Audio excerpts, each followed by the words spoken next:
खबर छत्तीसगढ़ के राजनांदगांव से है, जहां नगर निगम में सरकार बनने के लिए कांग्रेस, बीजेपी और अन्य दलों ने कमर कस ली है। डोर टू डोर प्रत्याशी जाकर जनता से आशीर्वाद ले रहे हैं। अपने पक्ष में मतदान करने के लिए शहर की सड़कों पर राजनीतिक दलों के नेता उतर आए हैं। मंगलवार को प्रदेश के डिप्टी सीएम अरुण शाह राजन का प्रवास पर रहे। उन्होंने वहां पर एवं भारतीय जनता पार्टी के प्रत्याशियों को जीतने के लिए जनता से अपील की। उन्होंने एक साल में साल सरकार की उपलब्धि बताई। वहीं बुधवार को प्रदेश कांग्रेस कमेटी के अध्यक्ष दीपक बैस, कांग्रेस के महापौर एवं वार्डन के प्रत्याशियों को जीतने के लिए जनता से अपील की। उन्होंने सरकार को आड़े हाथों लेकर कहा कि कानून व्यवस्था पूरी तरह से लाचार हो चुकी है। कांग्रेस का प्रत्याशियों को नामांकन फॉर्म भरने के लिए धमकाया जा रहा था। छत्तीसगढ़ के इतिहास में पहली बार बलौदा बाजार में कलेक्टर एवं एसपी ऑफिस जल गया। राजनांदगांव में आरक्षक भर्ती में गड़बड़ी हुई और एक आरक्षक ने हाथ में सुसाइड नोट लिखकर खुदकुशी कर ली।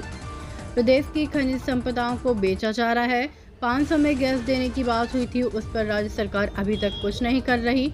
यह घोटाले वाली बात सरकार है। सही समय की प्रदेश सरकार को सबक सिखाने का कांग्रेस के महापौर एवं पार्षदों को अधिक से अधिक संख्या में वोट देकर विजयी बनाएं। राजनांदगांव से विश्वनाथ देवांगन की रिपोर्ट। आज हमारी चुनाव प्रचार अभियान डोंगरगढ़ से शुरुआत हुआ। आज राजनांदगांव सभा भी हुई, चुनावी सभा इसके बाद फिर दुर्ग में होगा।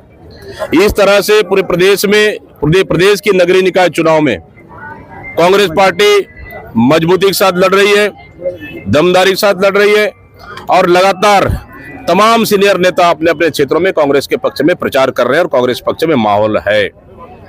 क्योंकि आप देखेंगे कि एक साल की भारतीय जनता पार्टी की सरकार ने नगर के विकास के लिए या गांव के विकास के लिए 1 रुपये भी पैसा नहीं दिया। आज सफाई कर्मी, निगम के कर्मियों को 4-4 महीने तक तनख्वाह तक नहीं मिल पाया है। मतलब सोच लीजिए कि सरकार की हालत क्या है।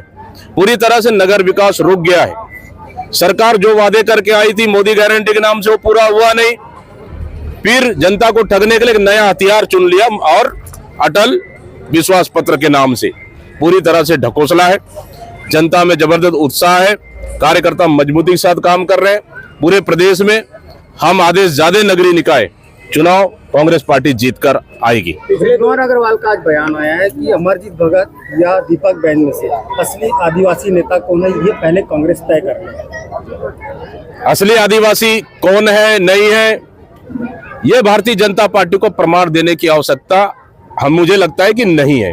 हाँ, असली ओबीसी कौन है, अगर ये प्रमाण प्रदेश की जनता को अगर देना चाहे भारतीय जनता पार्टी, तो महापौर लड़ रही है ना बिलासपुर, उसका एक बार प्रमाण पत्र सार्वजनिक कर दे। क्योंकि अभी तक का ना कलेक्टेड में प्रमाण पत्र जमा हुआ है, ना उनके वेब पोर्टल में आया है। इसलिए वहां तो असली छत्तीसगढ़िया वर्सेस बाहरी छत्तीसगढ़िया का वहां नारे पे चल रहा है। इसलिए प्रमाण पत्र की दीपक बैच के अमरजीत भगत की जरूरत नहीं है।